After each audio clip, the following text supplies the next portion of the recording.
March 1945, Western Germany.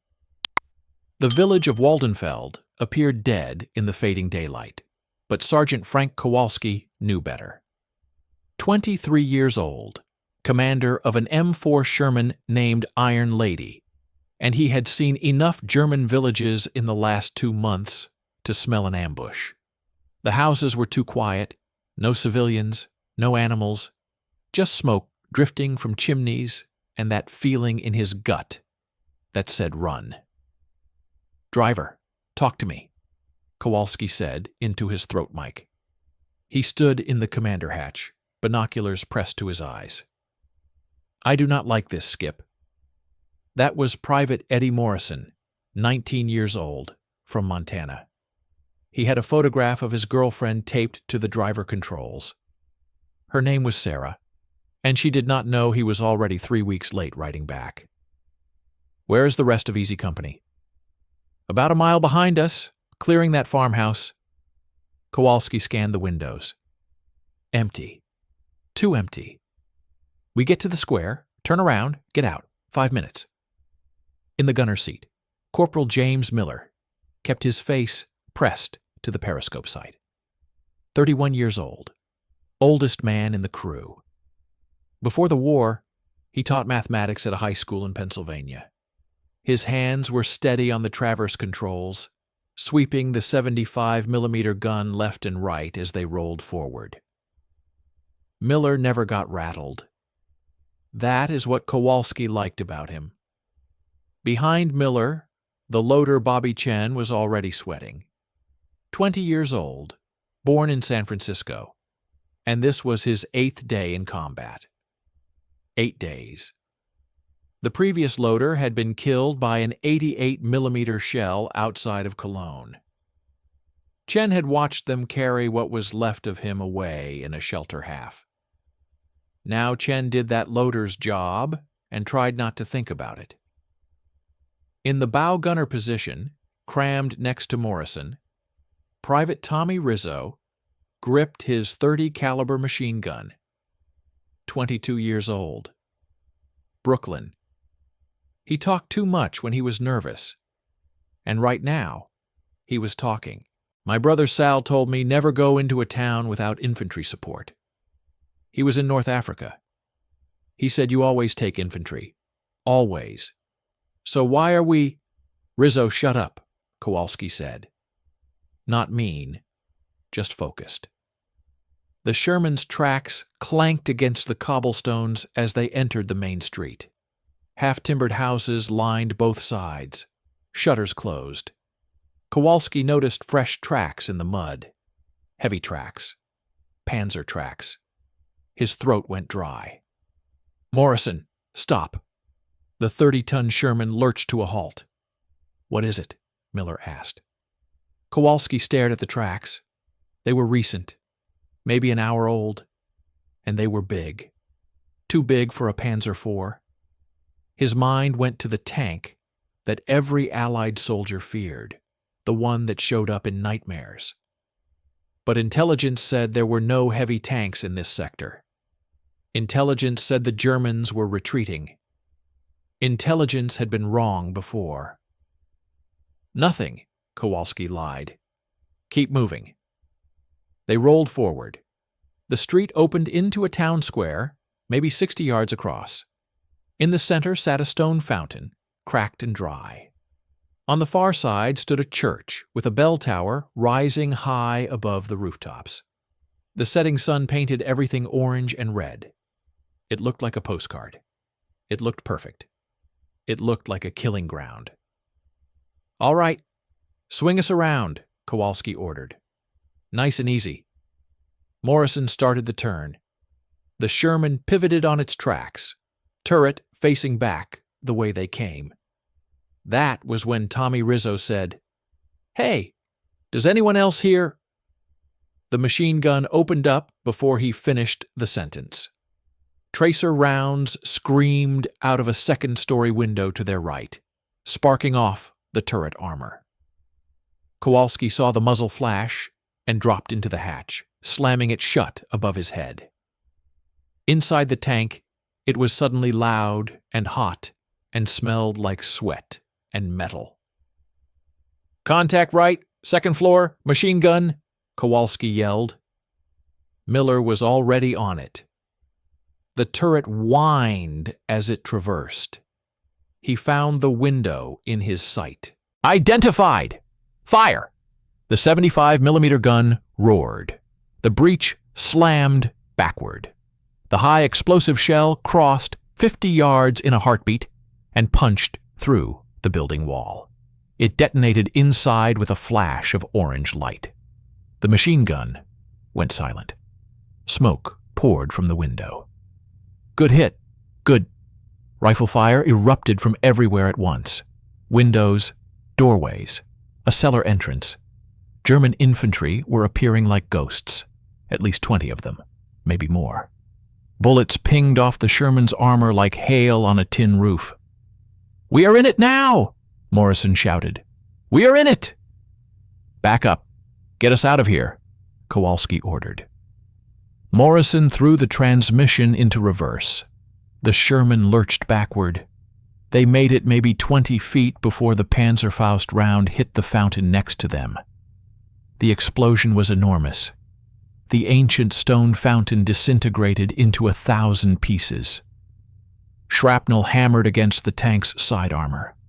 Inside, everyone was thrown against their stations. Kowalski's head hit the periscope mount. Blood ran down into his eye. "Panzerfaust, 9 o'clock, Miller yelled. "Where? Where is he?" "I lost him. He is behind the—" Another machine gun opened up from a basement window behind them.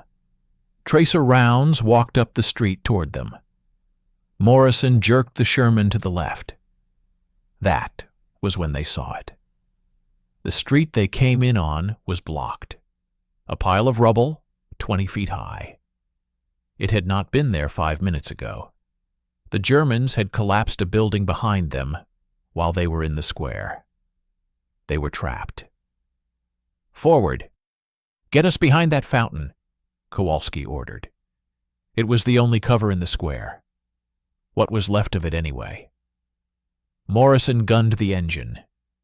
The Sherman roared forward and pulled up behind the destroyed fountain. It was not much. The fountain was half gone. But it was better than sitting in the open. "Chen, load high explosive. Keep it coming." Kowalski wiped blood from his eye. His hand was shaking. He made it stop. "Loading!" Chen pulled around from the ready rack and shoved it into the breech. The block slammed shut. Miller fired at a group of Germans moving between buildings. The shell exploded against a wall. 2 Germans went down. The others scattered. "Radio, get me the company." Kowalski grabbed the handset and switched through frequencies. Static. A voice speaking German. More static. He tried again. Nothing. "Radio is dead. Either it is shot, or they are jamming us." "So nobody knows we are here," Rizzo said. His voice was high and tight. "Nobody is coming." Nobody answered him because it was true. The Germans kept firing. Bullets sparked off the armor. A Panzerfaust round streaked across the square and hit a building behind them. The explosion showered them with brick dust. Inside the tank, it was getting hard to breathe. The air was thick with cordite smoke and the smell of hot metal and fear. Miller fired again and again. Chen loaded as fast as he could. Spent shell casings piled up on the turret floor. They were burning through ammunition and going nowhere. The Germans had them pinned. It was only a matter of time before a Panzerfaust found its mark, or they ran out of shells. Kowalski knew how this ended. He had seen it happen to other crews. A disabled tank was a steel coffin. If they tried to bail out, the German infantry would cut them down before they made it 10 feet. If they stayed, they would burn. He thought about his mother in Chicago, about the letter he had written her last week, but had not mailed yet. It was still in his jacket pocket. She would never read it now. Then Morrison said something that made Kowalski's blood freeze. "Do you guys hear that?" Everyone stopped, listened. Under the rifle fire and the machine gun chatter, there was another sound. A deep mechanical growl. Diesel engine. Big diesel engine. Very big. "No," Chen whispered. "Please God, no." The rifle fire was slowing down. The German infantry were pulling back from the square, moving away fast. They knew something the Americans did not. Or maybe they knew exactly what the Americans had just figured out. "Load armor piercing," Kowalski said quietly. "Do it now." Chen's hands were shaking so bad he almost dropped the shell. He pulled out the high-explosive round and shoved in an armor-piercing shot. The breech closed with a clang that sounded like a cell door slamming shut. The growling got louder, closer. Through his periscope, Kowalski saw German soldiers scrambling for cover, pressing themselves into doorways and diving behind walls, getting out of the way. "Range 200 yards, Miller said. His voice was steady, but his knuckles were white on the controls. "Whatever it is coming from that side street." Kowalski stared through his periscope at the dark opening between two buildings. The engine sound was deafening now. The ground was shaking. He could feel it through the tank's hull. "Here it comes," Morrison said. The Tiger emerged from the side street, like a demon crawling out of hell. 56 tons of German steel, 8 feet tall, 20 feet long. The long barrel of the 88mm gun preceded it like the stinger of a scorpion. Overlapping road wheels, thick frontal armor that could stop any Allied tank shell at any range. Black crosses on the turret sides. Zimmerit anti-magnetic paste coating the hull. And it was moving fast. Faster than something that big had any right to move. The Tiger stopped at the edge of the square. Its turret began to traverse. Smooth. Mechanical. Inevitable. The 88mm gun swept across the cobblestones until it pointed directly at them.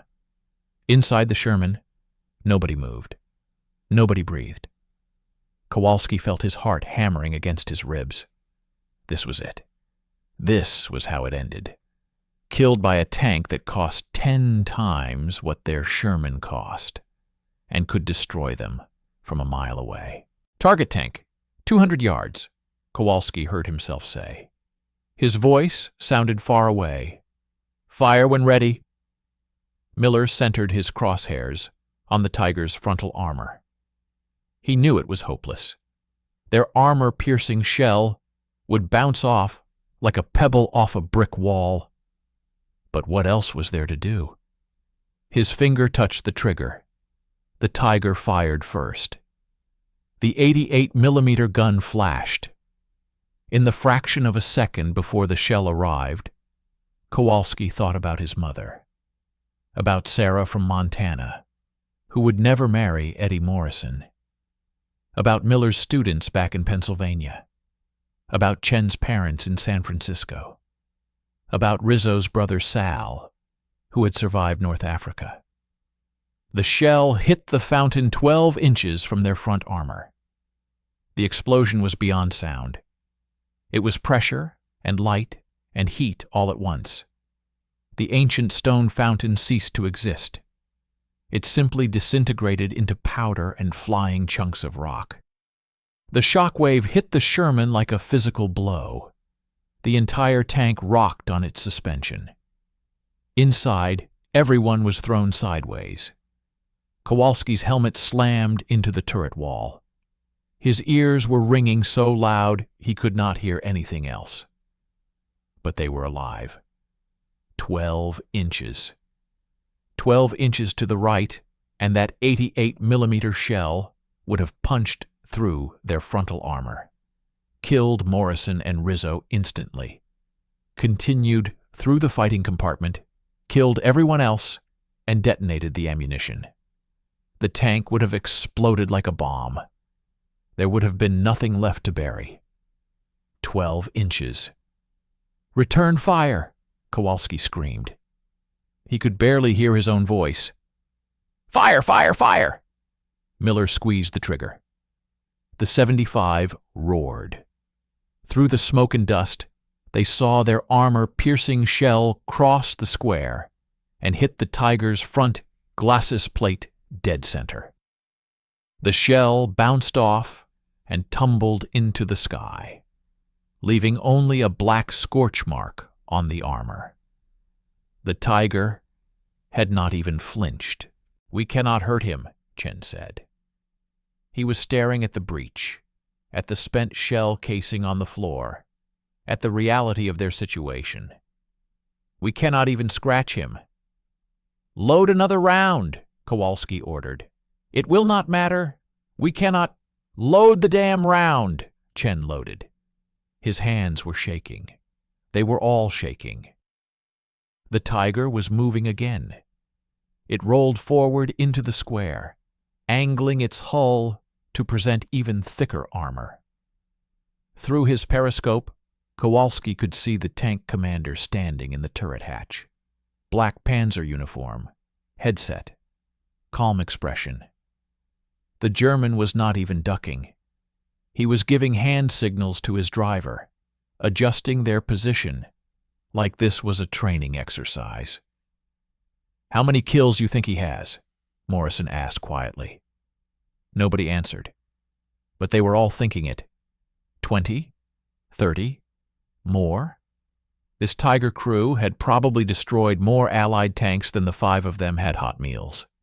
They were professionals, veterans, and the Americans were just another number. "Reverse, get us moving," Kowalski ordered. Morrison backed them up. The Sherman hit rubble immediately. They were pinned against the destroyed buildings, trapped between wreckage and a Tiger tank that was now 35 yards away and closing. "We gotta flank him," Miller said. "It is the only way. Get around to his side or rear." "And how do we do that?" Rizzo shouted. He was crying now, not even trying to hide it. "How? We are boxed in. We are dead. We are all dead." "Shut up!" Morrison yelled back. "Just shut up!" Kowalski stared through his periscope at the Tiger.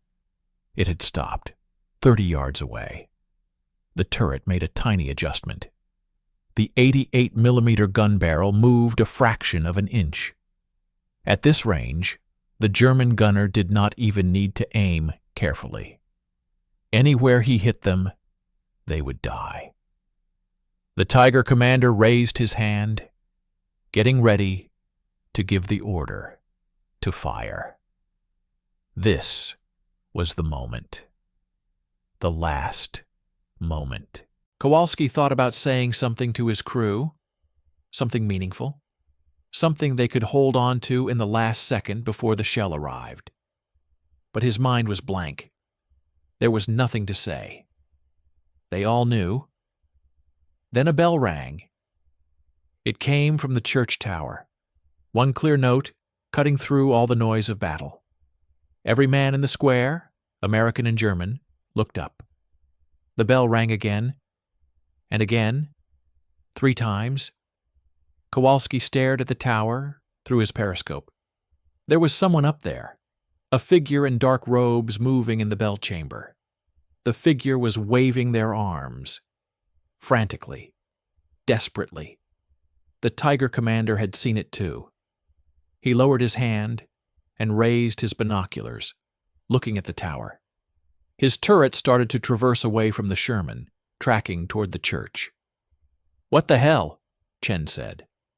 The bell rang 3 more times. The figure in the tower was pointing now, pointing at the Tiger, then making gestures with both hands. Strange gestures, like he was trying to draw something in the air. Kowalski grabbed his own binoculars and focused on the tower. The figure came into sharp focus. It was a man, old, maybe 60, wearing dark priest robes. and he was looking directly at them, making eye contact across 200 yards. Then he pointed at the tiger again and made more gestures. Urgent, specific, like he was trying to tell them something. "It is a priest," Kowalski said slowly. "There is a priest in the tower." "So what?" Morrison said. "He is going to pray for us?" But Kowalski was watching the man's hands. The gestures were not random. The priest was pointing to specific parts of the tiger: the side, the rear, the turret ring, weak points. He was showing them weak points. "He is trying to help us," Kowalski said. "Are you insane?" Miller said. "He is German. This is a German village." "Then why is the tiger commander staring at him like that?" They all looked. The tiger commander had lowered his binoculars. Even from 30 yards away, they could see his expression. It was not confusion. It was rage. He grabbed his radio handset and started shouting into it, giving orders. Then he pointed at the church and made a sharp, cutting gesture across his throat. 2 German soldiers appeared from a doorway and started running toward the church entrance. The priest saw them coming. He rang the bell again, faster now, more desperate, and kept making his gestures, kept pointing at the tiger, kept trying to tell the Americans something before the soldiers reached him. "He is on our side," Kowalski said quietly. "I do not know why, but he is on our side." The tiger commander had made his decision. His turret started to traverse back toward the Sherman. They had wasted enough time. The 88mm gun swung around. 10 seconds until it was aimed at them. Maybe less. Kowalski watched the priest in the tower. The old man was pointing at the tiger's side armor now, making a circular gesture, then pointing down at the ground, at the cobblestones, at something. And suddenly Kowalski understood. "Driver, hard right, full throttle," he screamed. "Do it now." "What, Skip? We will expose our—" "Do it!" Morrison slammed the controls. The Sherman lurched to the right, coming out from behind the fountain wreckage. They were completely exposed now. No cover. The tiger's gun was almost aimed at them. "What are you doing?" Chen yelled. "We are going to die." Maybe. Probably. But the priest was still pointing, still gesturing, and Kowalski was betting their lives that the old man in the tower knew something they did not. The tiger's 88mm gun locked onto them. The German commander smiled. And then the Sherman's right track rolled over the cobblestone the priest had been pointing at. The stone shifted, dropped, and the entire section of street collapsed beneath them. It was a cellar, a wine cellar or storage room, hidden under a wooden covering and thin stones. The Germans had probably forgotten it was there, but the priest had not. The Sherman dropped 5 feet in a shower of broken stone and splintering wood. The whole crew was thrown around inside, but when they stopped moving, they were below street level, hidden. And most importantly, they now had an angle on the tiger's side armor. "Target his side," Kowalski screamed. "Fire!" Miller did not hesitate. He put the crosshairs on the tiger's flank, the thinner armor, the vulnerable side that the German commander had just exposed by tracking them across the square. The 75 roared. The armor-piercing shell crossed 30 yards and hit the tiger's side armor just below the turret ring. It penetrated. For one frozen second, nothing happened. Then smoke started pouring from the tiger's hatches. Then flames. Then the entire tank detonated as the ammunition cooked off. The explosion was massive. The blast wave hit the sunken Sherman like a hammer.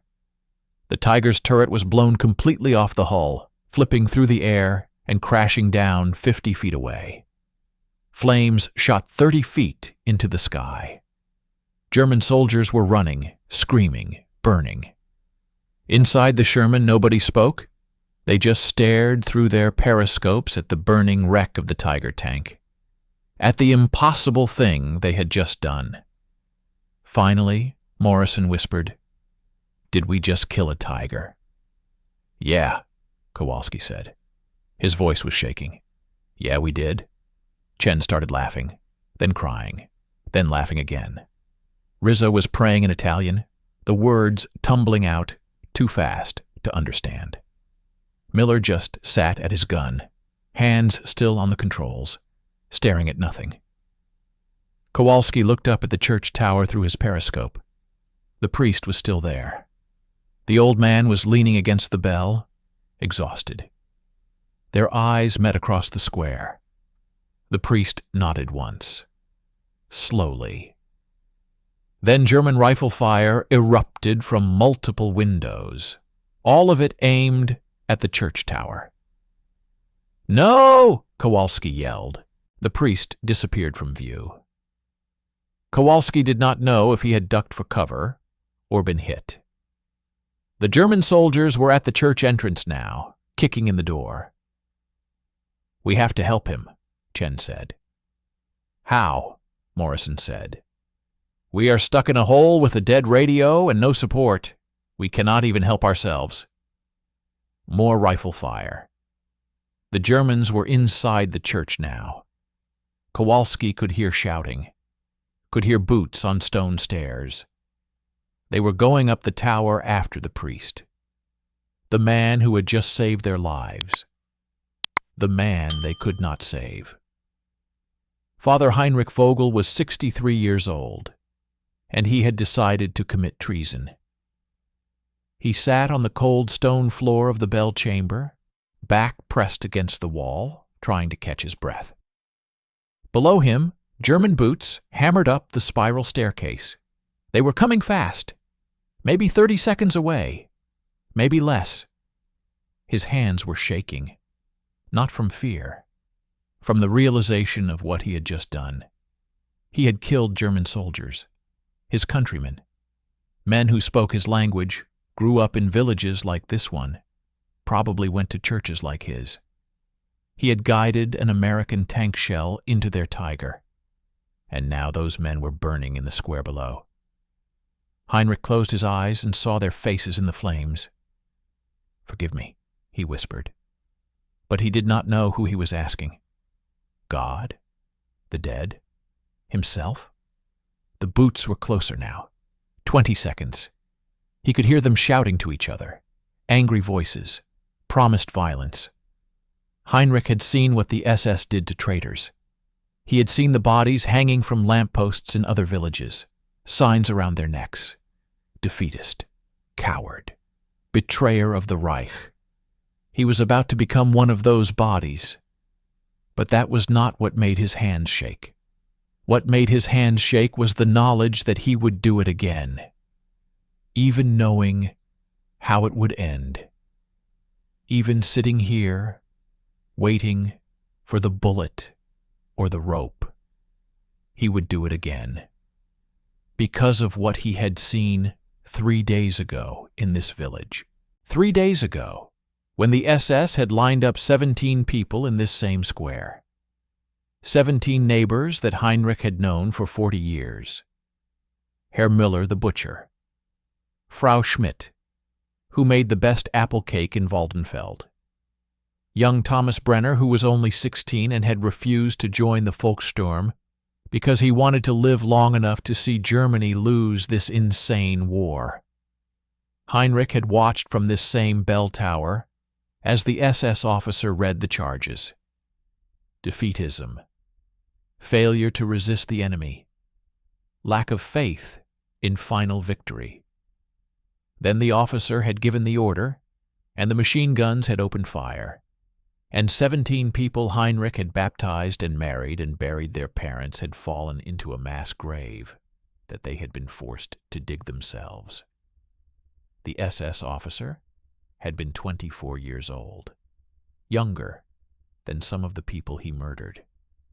When it was over, he had lit a cigarette and walked away like he had just finished filing paperwork. That was when Heinrich had stopped being German. Or maybe he had stopped being whatever Germany had become. He was not sure anymore. The lines were blurred.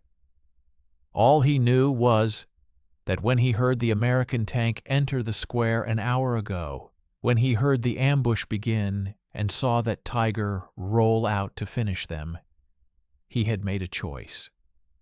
Those 5 Americans in that Sherman were somebody's sons, maybe somebody's fathers or brothers or husbands. They had mothers who prayed for them every night. They had lives waiting for them after this war.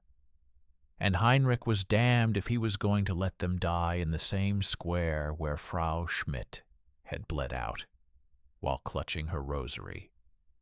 So he had rung the bell, and he had pointed, and he had shown them the weak points on the Tiger that he had learned from watching Panzer crews repair their tanks in this village for the last 6 months. And he had remembered the old wine cellar under the square that his father had shown him 50 years ago.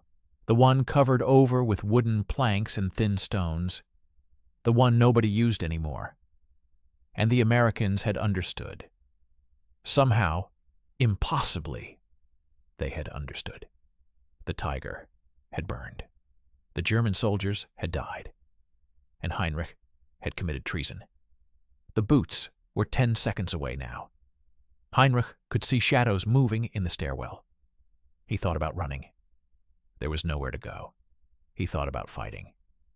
He was 63 years old and had never thrown a punch in his life. He thought about jumping from the tower.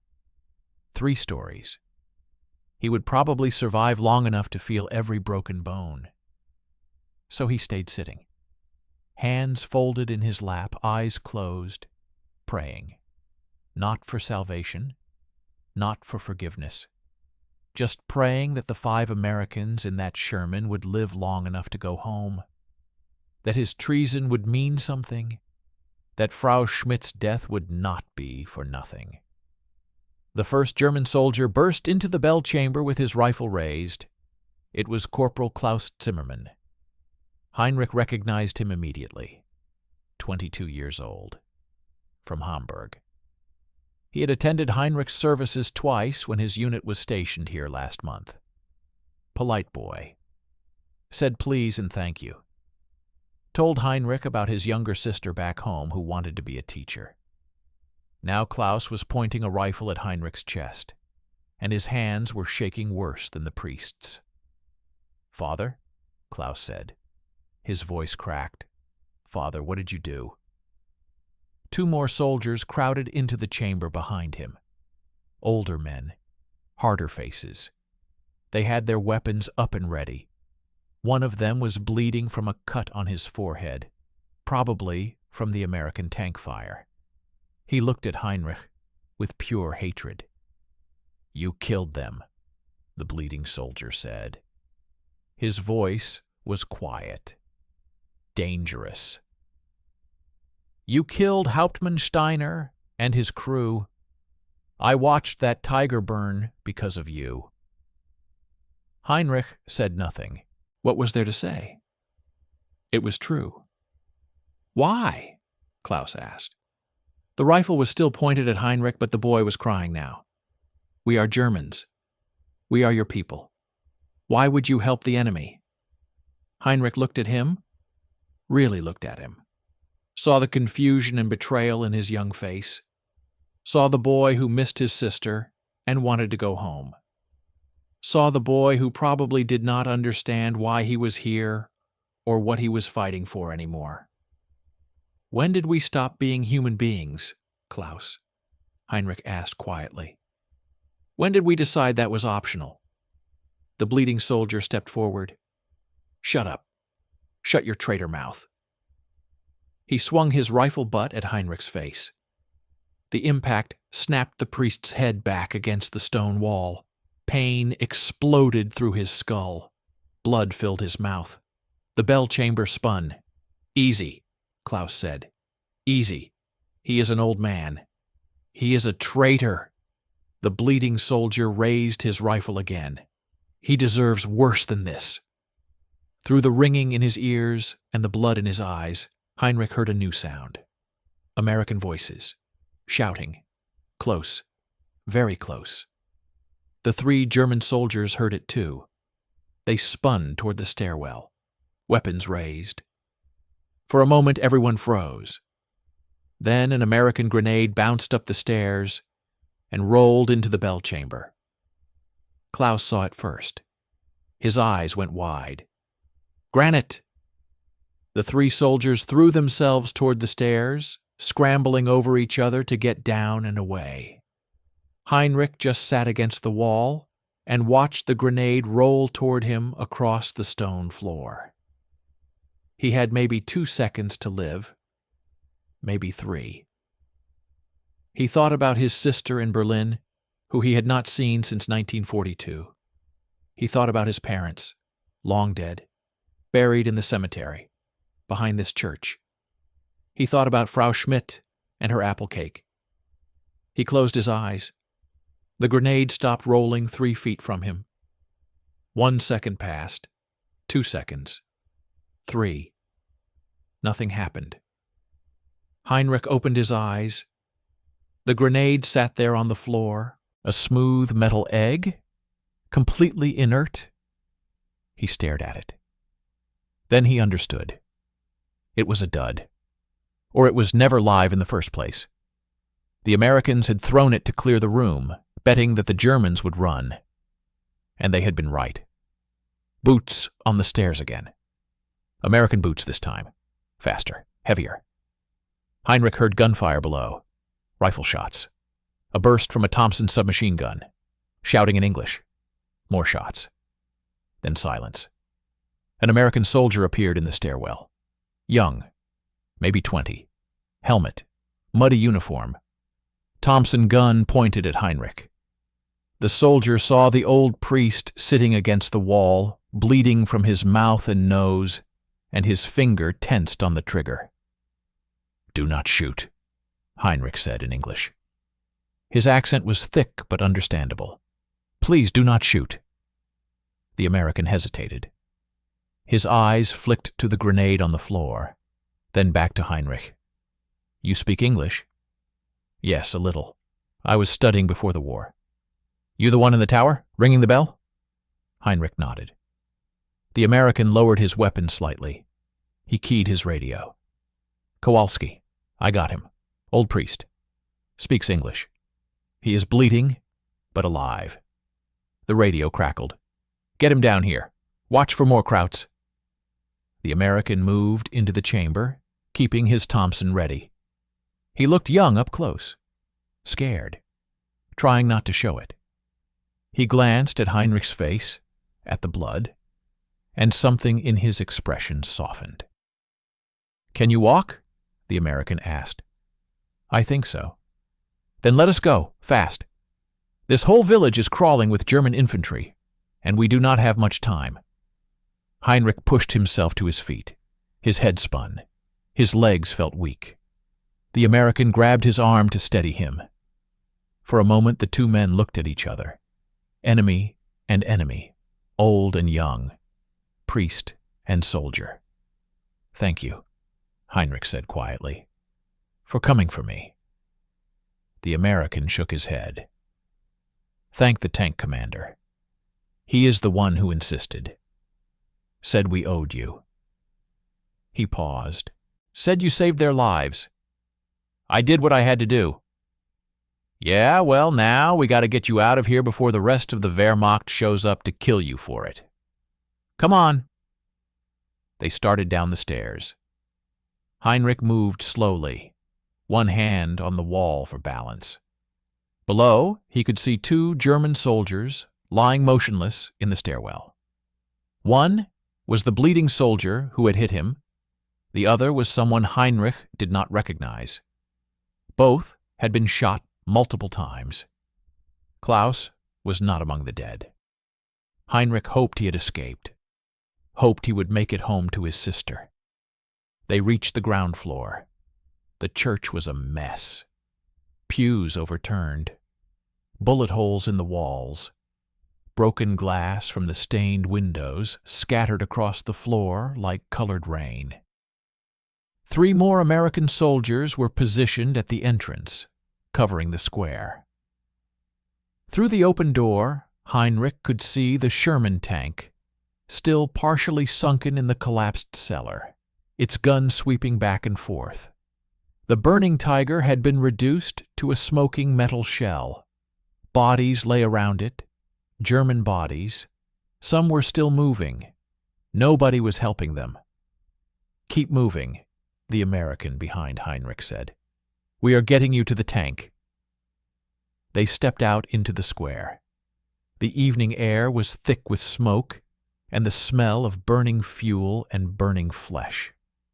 Heinrich had smelled that smell before. It never got easier. Rifle fire cracked from a window 50 yards away. Bullets sparked off the cobblestones near Heinrich's feet. The American soldiers returned fire immediately. A Thompson gun chattered. An M1 rifle barked 8 rounds in rapid succession. The German shooting stopped. "Go, go, go!" someone yelled. They ran across the square. Heinrich stumbled, his legs threatening to give out. The American soldier practically carried him the last 20 feet. They reached the sunken Sherman and dropped into the crater beside it. Heinrich collapsed against the tank's hull, gasping for air. A hatch opened above him. A young face appeared, bloody, dirty, exhausted. The tank commander, Sergeant Kowalski. "You the priest?" Kowalski asked. Heinrich nodded, unable to speak. Kowalski stared at him for a long moment. Then he said, "You got a name?" "Heinrich. Heinrich Vogel." "Well, Heinrich, I am Frank Kowalski, and you just saved 5 American lives." He glanced back at the burning Tiger, then at the dead Germans in the square, then back at Heinrich. "I am guessing that is going to cost you everything." Heinrich managed a weak smile, despite the pain. "It already has." "Can you fight?" The question surprised Heinrich. "What? Can you fight? Can you shoot? Because we are stuck in this hole with half the German army about to come down on us, a radio that does not work, and no support coming anytime soon. If you want to live long enough to regret your treason, you are going to have to help us get out of here." Heinrich looked around the crater, looked at the 5 young Americans who had risked their lives to pull him out of that tower, looked at the burning Tiger and the dead German crew, looked at the church where he had preached for 30 years and would never preach again. "I cannot shoot," Heinrich said, "but I know this village, every street, every building, every cellar and alley." He met Kowalski's eyes. "And I know where the Germans have their ammunition depot." Kowalski's eyebrows went up. "You are kidding." 2 streets over, in the old brewery. I watched them move crates in there yesterday." Heinrich paused. If someone were to destroy it, the explosion would be very large, very distracting. A slow smile spread across Kowalski's bloody face. "Heinrich, you beautiful bastard. I think we might actually get out of this alive." Rifle fire erupted from 3 different directions. The Americans ducked. Bullets hammered against the Sherman's armor. In the distance, Heinrich heard the sound of more engines, more German reinforcements arriving. Kowalski looked at his crew, then at the American infantry, then at Heinrich. "All right, here is what we are going to do."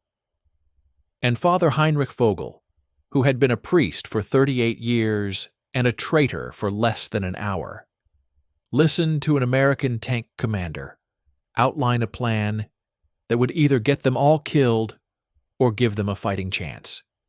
Either way, There was no going back now. For the next 30 seconds, nobody in the crater breathed. German bullets hammered against the Sherman's exposed armor, sending showers of sparks into the fading light. The tank sat nose up, front portion out of the collapsed street, rear still jammed in the hole.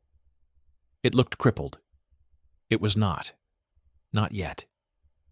Inside the hull, Eddie Morrison wrestled the transmission levers, testing what was left. The right track growled and slipped, then caught. The left track whined, but moved. The impact into the cellar had twisted something in the suspension. But the Iron Lady could still crawl. "Skip, we can move," Morrison said. "Not fast, not pretty, but we can move." "Good," Kowalski answered. "Because if we stay here, they are going to turn this hole into our grave." He popped up in the commander's hatch just long enough to get a snapshot of the square. The burning Tiger still smoldered, turret lying upside down like a severed head. German infantry were regrouping behind cover at the far ends of 3 streets and in the ruined buildings. He saw at least one machine gun being set up in a second-floor window. He ducked back inside as a burst of fire stitched over the turret ring. "Rizzo, suppress that second floor on our 3 o'clock," Kowalski shouted. Rizzo swung his bow machine gun and opened up, spraying the building front. Glass exploded outward. Wood splintered. The German machine gun never got fully into action. Outside, the small American infantry squad that had reached the church hugged the front of the Sherman's hull, using the tank as their only solid cover. One of them, a sergeant with a scar down his cheek, shouted up, "We are low on ammunition, and we got maybe a dozen Krauts closing in on both flanks," he yelled. "We cannot sit here." "Join the club," Kowalski muttered. He looked down into the turret. "Ammo count. 7 armor-piercing," Chen said. 11 high-explosive. That is it. After that, we are throwing helmets. "Then we are going to make 13 shells feel like 100, Kowalski said. He turned to Heinrich, who was pressed against the inner hull, pale but focused. "You sure about that ammunition dump?" "Yes," Heinrich said. 2 streets east, 1 north. The old brewery. Red brick, tall chimney. They brought in 3 trucks yesterday. Cases with black stencils, explosives. "Eddie, can you get us there?" Kowalski asked. Morrison snorted. "Through a village full of angry Germans with a half-busted suspension and no radio? Easy." "Good. Then it will be a short trip." Heinrich leaned closer. "You cannot drive straight there. They will have an anti-tank gun on the main road. They always do. You must go behind the bakery, through the narrow lane, then cut left past the school." "That lane's wide enough for us?" Miller asked. "Barely. You will scrape both sides. But it is your only chance." Kowalski did not hesitate. The fear that had frozen him when the Tiger appeared was gone, burned out by adrenaline, and the realization that standing still was simply a slower way to die. "All right, listen up," he said. "We are not trying to hold this square. We are breaking out. We blow that ammo dump, use the chaos, and punch our way back toward our lines. While we move, we keep that gun talking. We let them know this coffin still bites." "Sounds like suicide," Rizzo said. "Staying is guaranteed suicide," Miller replied calmly. "This is just the high-risk option." Chen swallowed. "I prefer the high-risk option." Kowalski glanced at Heinrich. "You are riding with us, Father. You started this. You are seeing it through." Heinrich nodded once. "Tell your driver when to turn. I will watch for ambushes." Kowalski looked down into the hull. "Eddie, when I say go, You climb us out of this grave and we run. No creeping, no peeking. You floor it and trust that if something shows up, Jimmy will put a shell through it before it kills us." Morrison rolled his shoulders, trying to force the tremor out of them. "Copy that." Kowalski banged the turret wall. "Everyone ready?" No one said yes. No one had to. He took a breath that tasted like smoke and fear and oil. "Go." Morrison slammed the transmission into gear and gunned the engine. The Sherman's diesel roared to life like an animal coming off a chain. The left track clawed at broken stone, slipped, then bit. The right track climbed the shattered edge of the cellar. The whole tank lurched and groaned, metal shrieking against stone as it fought its way out of the hole. The moment the turret cleared the lip of the crater, the world exploded. Machine guns from 2 directions opened up at once, a storm of tracers whipping around the turret and slamming into the frontal armor. Infantry shouted in German, closer now, bold enough to move under fire. A Panzerfaust flashed from a doorway. "Faust, 11 o'clock low," Miller shouted. "I see it," Kowalski snapped. "Jimmy, ruin that house." "On it." Miller slewed the gun a fraction and fired a high-explosive shell at near point-blank range. The round hit the doorway and detonated with brutal efficiency. The front of the house vanished in a shower of brick and dust. The Panzerfaust man never got his second shot. "Americans, move with us!" the scarred infantry sergeant yelled, waving his men. "Stay on the tank!" They sprinted alongside the Sherman as it dragged itself onto level ground. One of them stumbled and fell. Before he could get up, a German bullet hit him in the back. He jerked once and lay still. Heinrich saw it and flinched. He had watched Germans kill his neighbors. Now he watched Americans die in the same square. No uniforms in the world made that sight easier. "Which way?" Kowalski demanded. "Straight, then right behind the bakery," Heinrich said, squinting through the commander's periscope to orient himself. "Big sign with a painted loaf, if it is not shot to pieces." They surged forward. The square blurred past. The burning tiger loomed off to their left, like some dead beast, still glowing in the gloom. A German machine gun on a balcony tried to track them. Rizzo hosed the balcony with his bowgun, driving the crew to cover. Another Panzerfaust blast slammed into the cobblestones a meter behind the tank, flipping chunks of stone into the air like shrapnel. "Keep that speed up," Kowalski shouted. "You want speed. Pray this transmission holds together," Morrison growled. The dials in front of him danced in the red. The engine howled in protest, but kept pulling. They shot out of the square and into the narrow street beyond. Buildings closed in tight on either side, brick and timber blurring past at arm's length. This close, any hidden Panzerfaust could step out and fire at 10 meters. "Heinrich, eyes," Kowalski said. "I need to know what is around each bend before I die there." Heinrich's heart pounded. This was his village. Every crack in every wall was familiar.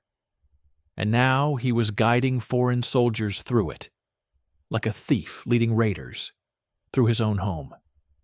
"Bakery ahead. Left side," Heinrich said, voice tight but controlled. "Rubble in front, but you can push through. Then sharp right behind it. Do not miss it. The lane is very narrow." A burst of rifle fire from an upper window sparked off the turret. Kowalski snapped the cupola around, saw a helmet flash, and spoke without emotion. "Jimmy, 2nd floor, 1 o'clock. Give them a reason to regret waking up today."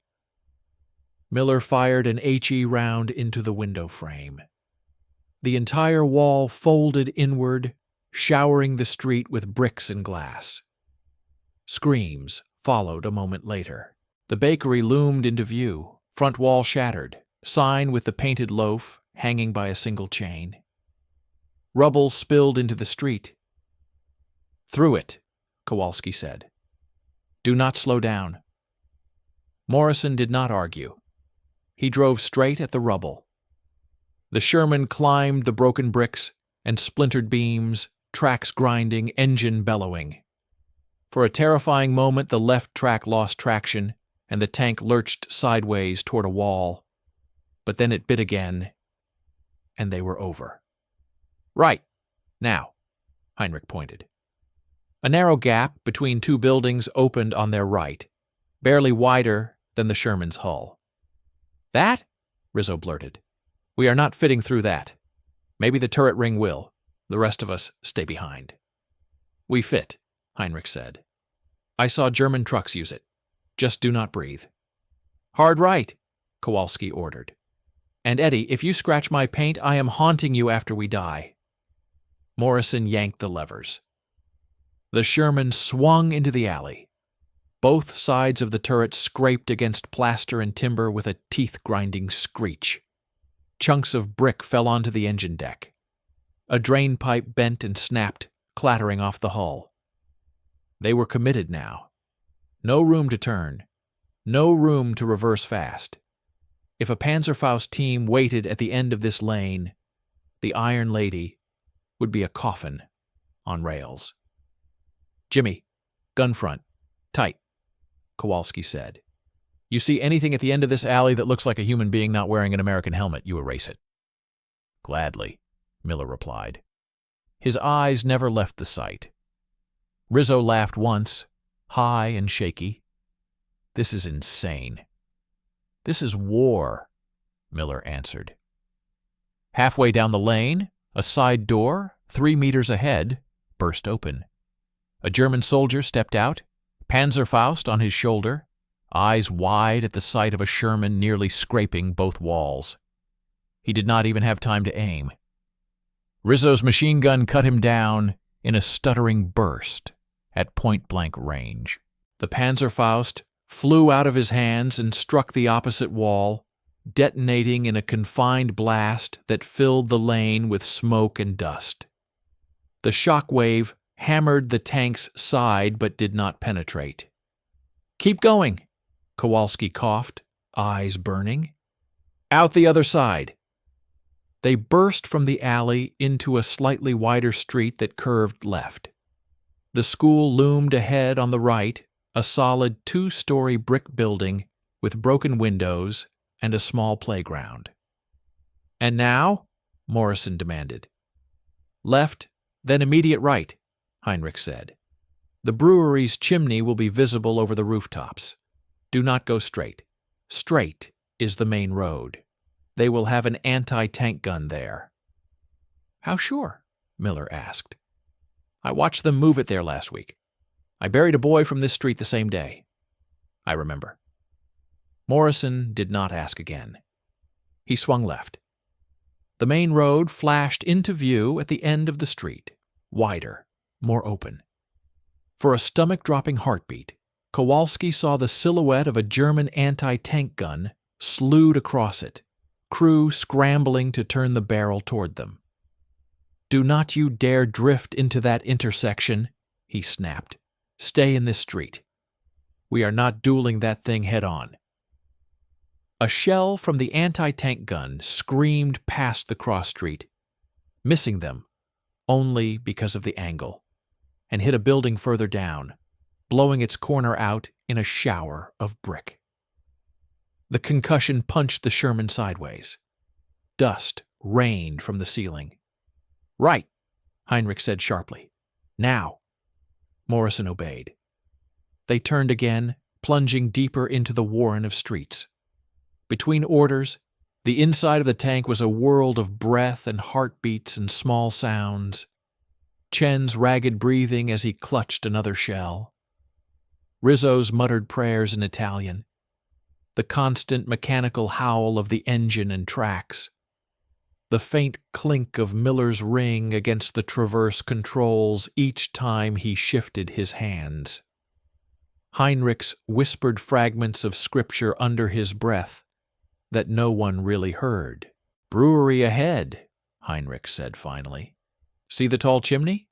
That is it." The tower of brick rose above the rooftops, blackened at the top from years of smoke. The main structure sat at the end of the street. Large double wooden doors, now reinforced with sandbags. Heinrich could see at least 4 soldiers out front. 2 with rifles. 1 with a light machine gun. 1 with binoculars who started shouting the instant he saw the Sherman. "They know we are coming," Kowalski said.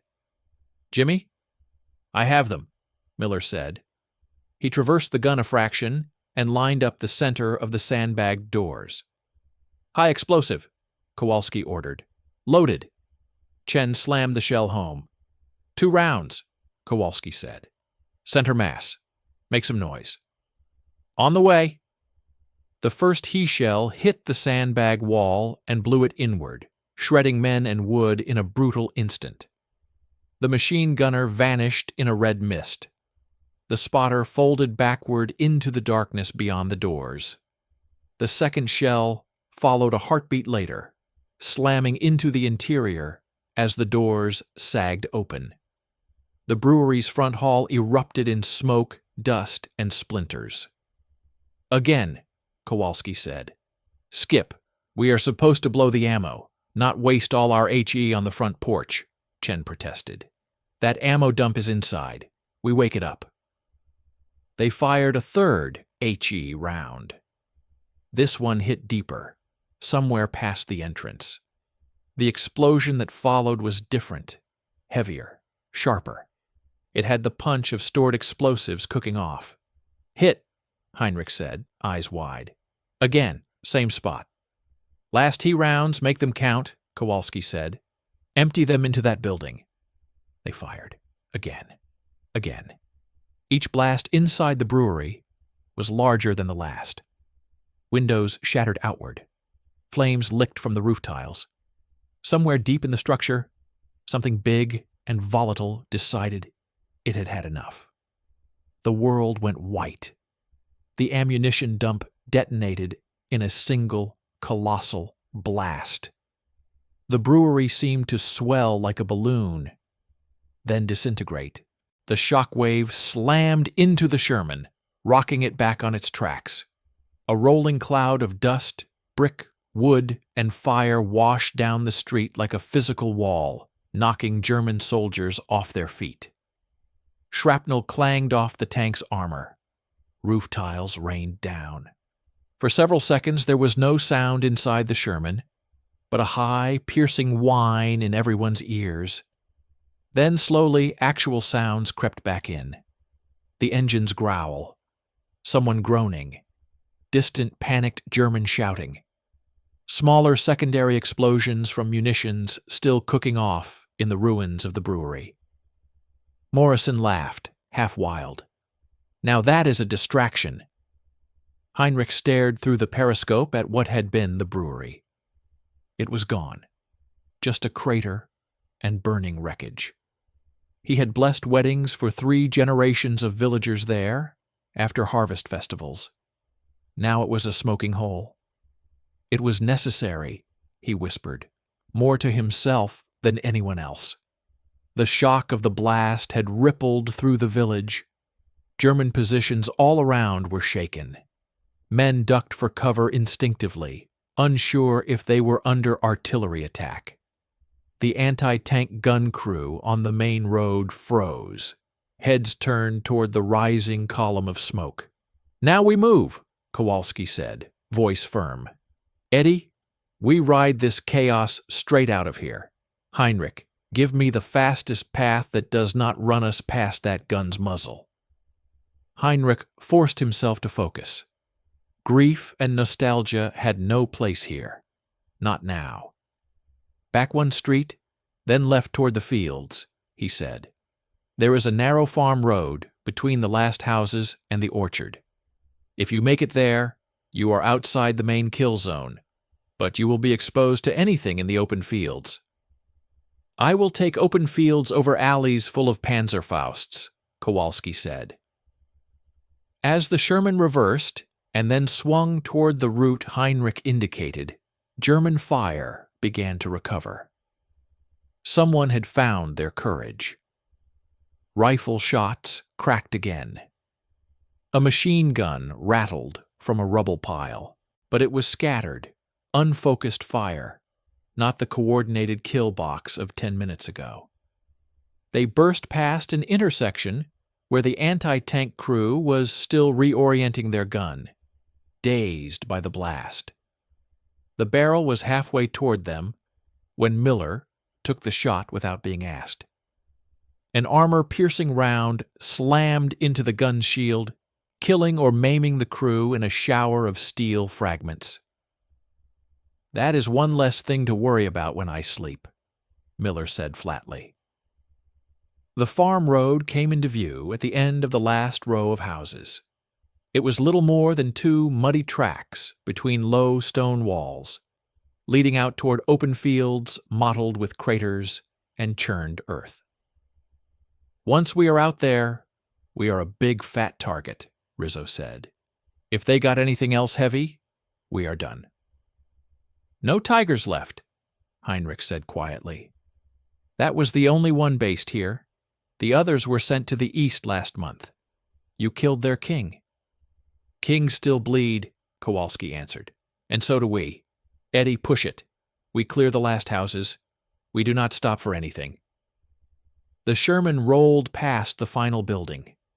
The village fell away behind them like the closing of a stone mouth. Ahead, the fields waited dark and open under a sky streaked with smoke. Behind them, Waldenfeld burned. The Tiger, the brewery, several houses. Somewhere back there was the church, its bell silent now. Inside the tank, no one spoke for a few long seconds. Each man sat with his own thoughts. The adrenaline high began to ebb, leaving a shaky, hollow feeling in its place. Finally, Rizzo broke the silence. So that, he said, voice unsteady, that was the worst idea we ever survived. Kowalski allowed himself the smallest of smiles. Give it time. The day is not over. He glanced down at Heinrich. The priest sat with his back against the hull, eyes closed, lips moving in a quiet prayer. Not asking for rescue. Not begging for mercy. Just speaking to a God who had watched him murder his own countrymen and burn his own village to give 5 strangers a chance to live. Father, Kowalski said, you still with us? Heinrich opened his eyes. They were tired, harder than they had been that morning. But they were steady. Yes, he said. I am with you. Good, Kowalski replied, because the Germans are not done yet. And after what we just pulled off, they are going to be very motivated to kill every last one of us. The fields should have meant safety. Instead, they were a killing ground. The Iron Lady crawled along the muddy farm track, engine growling, both tracks leaving deep scars in the churned earth. The village of Waldenfeld burned behind them, a column of smoke rising like a black finger into the evening sky. In front of them, low-rolling fields stretched toward a dark tree line, and, somewhere beyond, American lines. Between here and there, nothing but mud, scattered hedges, a few stone walls, and however many Germans were still willing to die today. Engine temperature is not happy, Morrison said quietly. He watched the gauges tremble in the red. We keep pushing like this. Something is going to blow. It blows, we walk, Kowalski said.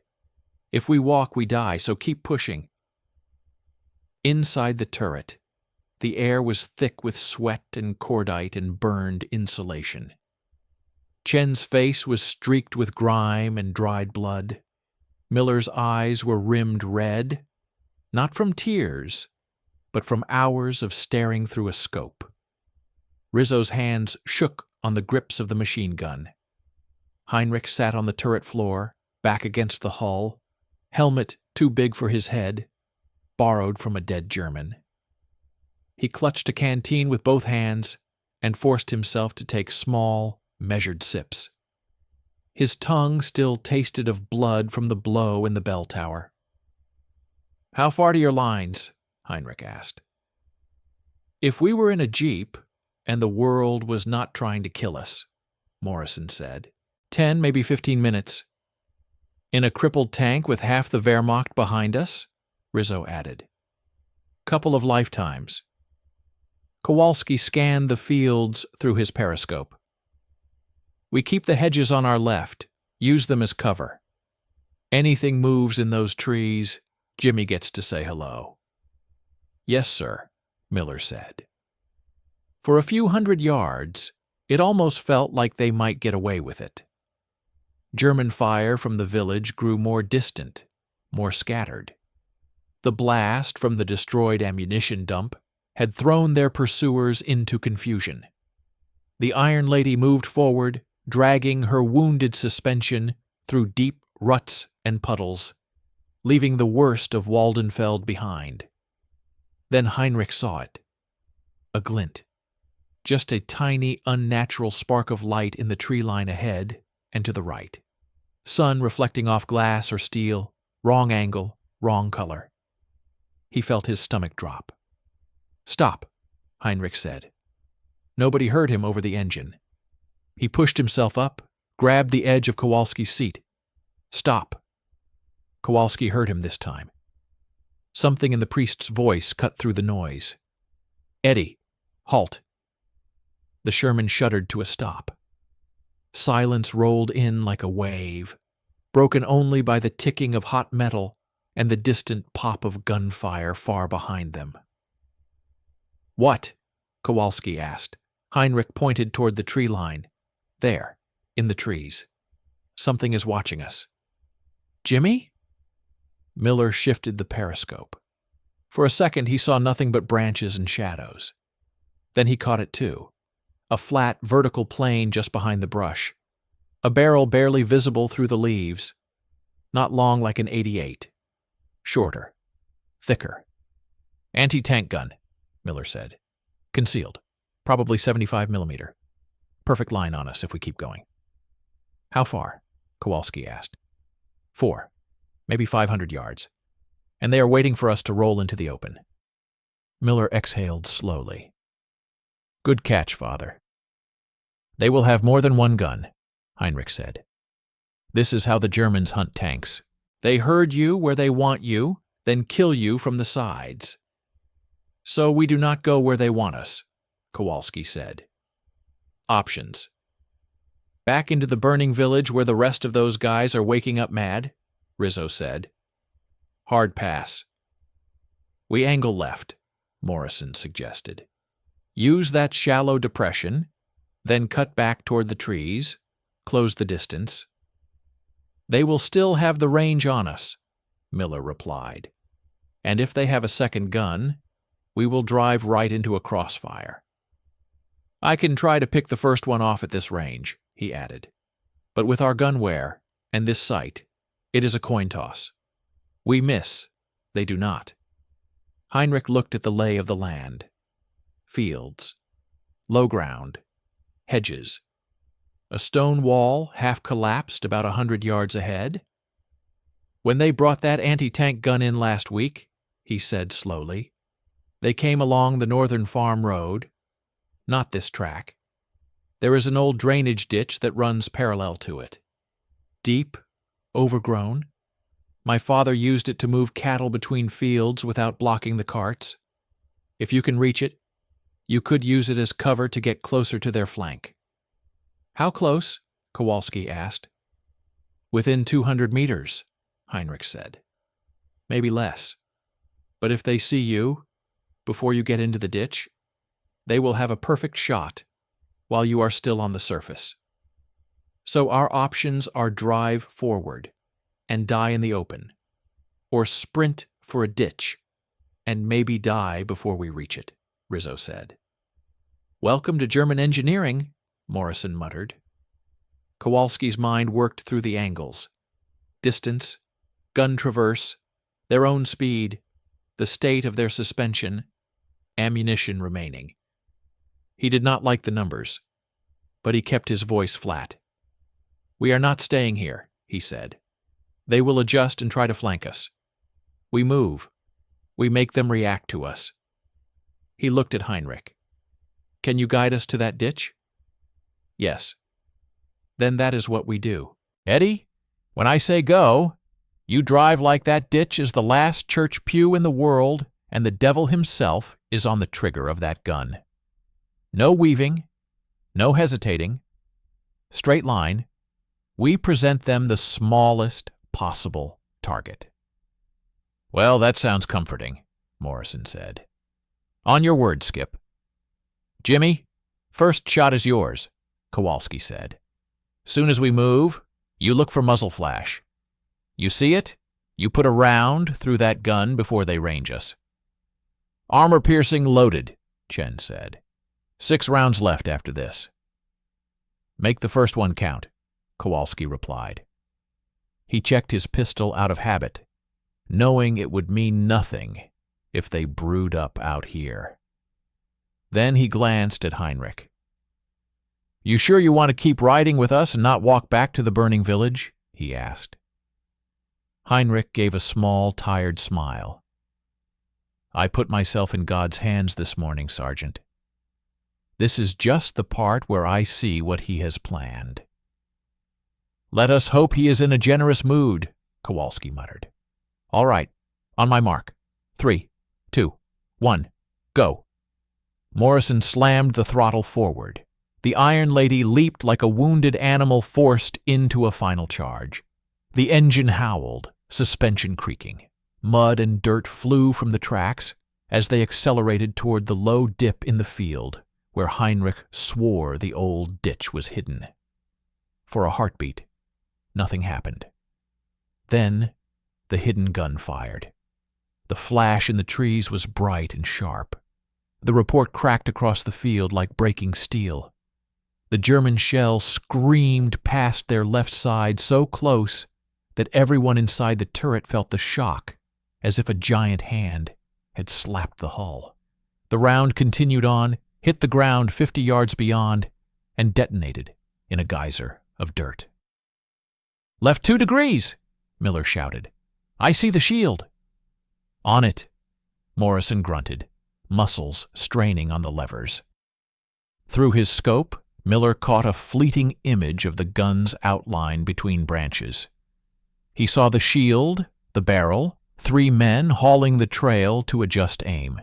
"Firing!" The Sherman's 75 slammed backward. The armor-piercing round streaked across the distance and hit the gun shield off-center. The impact tore a jagged hole through steel, shattered the mounting, and hurled shards into the crew. One man went down without moving. Another clutched his face and staggered backward, blood spraying between his fingers. The gun slewed, suddenly useless. "Hit!" Chen shouted.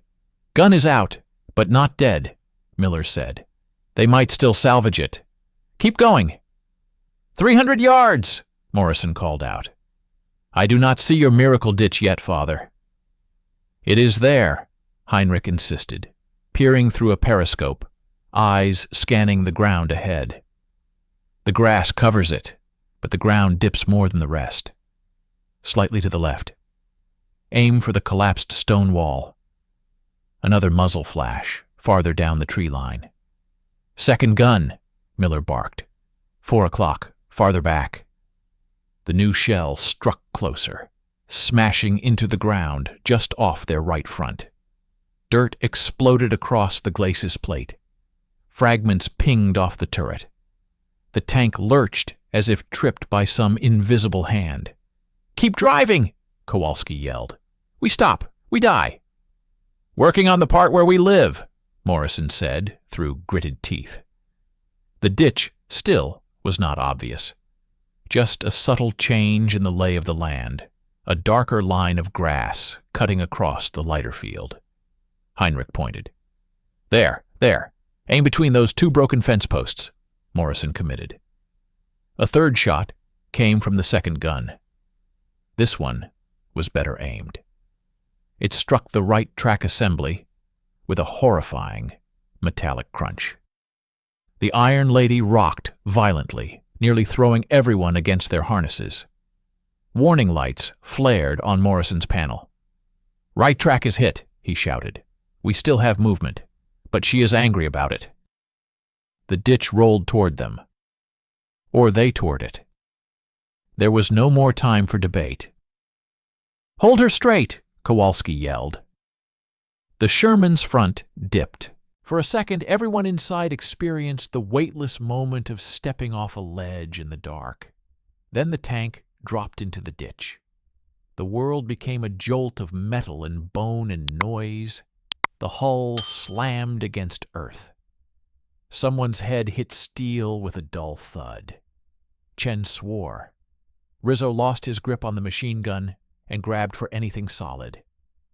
Then they were in it, in the ditch, below the level of the surrounding field. The earthen walls rose on either side, half collapsing under the weight of the tank, but still deep enough to conceal most of the hull. Only the top of the turret and the upper part of the glacis were visible from the tree line. "Tell me that was your ditch and not a grave," Rizzo wheezed. "That is it," Heinrich said. "You are in it." "Tracks?" Kowalski asked. Morrison tested.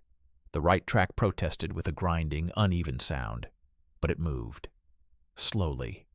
The left track dug into mud and pulled hard. "We can crawl," Morrison said. "No more charging. Just a very angry shuffle." "That is all we need," Kowalski said. "Jimmy." "Second gun is still there," Miller said. "I can see flickers through the branches. They are trying to adjust, but they lost their perfect angle. We are too low now." "Then we move along this ditch," Kowalski said. "Close the distance. We get to 200 yards or less. We put a shell right into that gun's face." "We are using the wrong gun for this," Miller said quietly. "Gun is fine for tanks. This is artillery work." "We use what we have," Kowalski replied. "We did not exactly get to pick our battlefield today." The Iron Lady crept forward in the ditch, nose pushing mud, turret rotating to keep the second gun's approximate position in sight.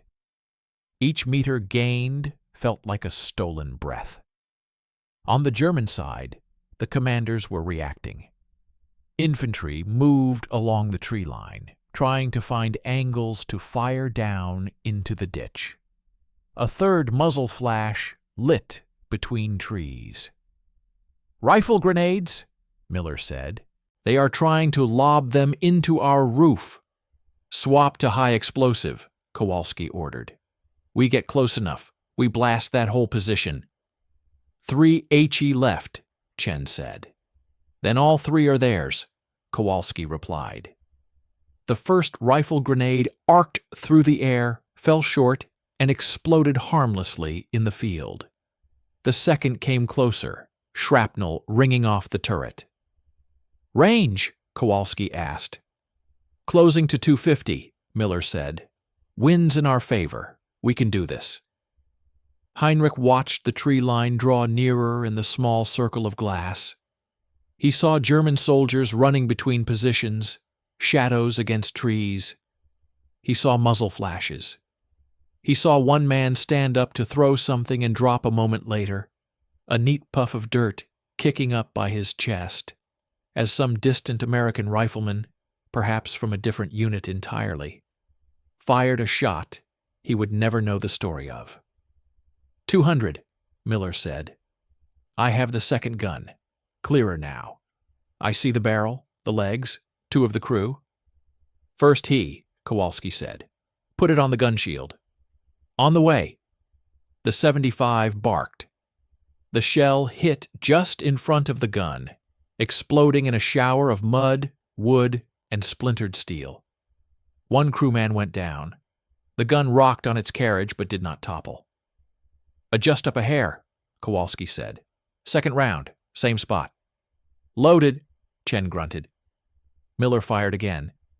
This time the shell struck the ground a meter behind the gun, blasting one of the wheels off the carriage and flipping the weapon sideways. The barrel slammed into the earth. The remaining crew scattered. "Guns out," Miller said. He did not sound satisfied. But they are not. Germans along the line opened up with everything they had. Rifle fire, machine guns, more rifle grenades. One grenade finally landed on the turret roof, rolled, and fell into a shallow depression before detonating. The blast rattled the entire tank, but did not penetrate. "Last he," Chen said. "After this, only armor-piercing."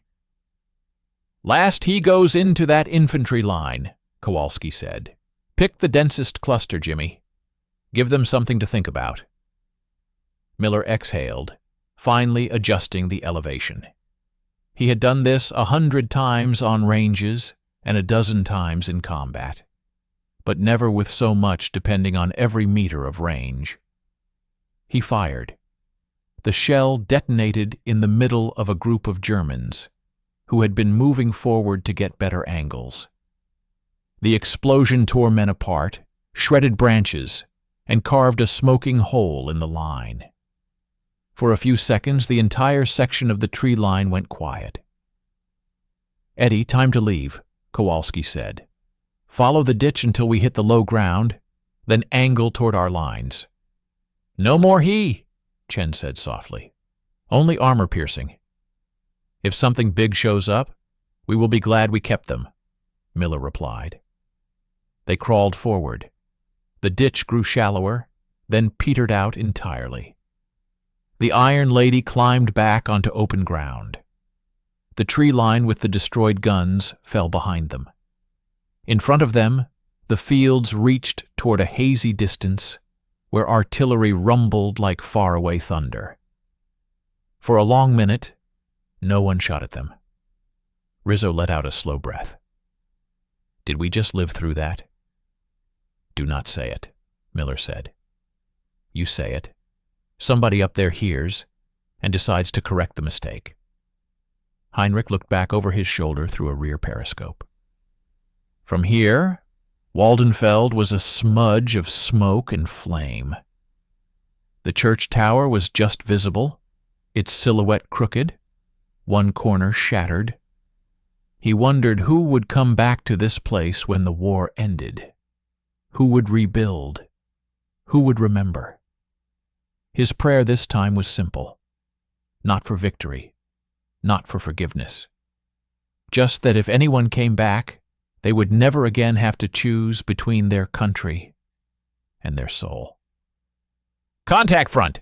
Morrison shouted suddenly. "Movement near that lone tree. 1 o'clock. Miller snapped to the sight, heart lurching. For a fraction of a second he saw something large and angular move behind the tree. A hull, a turret. Not as big as a Tiger, but still heavy. A German tank out here in the fields, moving to cut them off from their lines. "Panzer," Miller said. "Medium.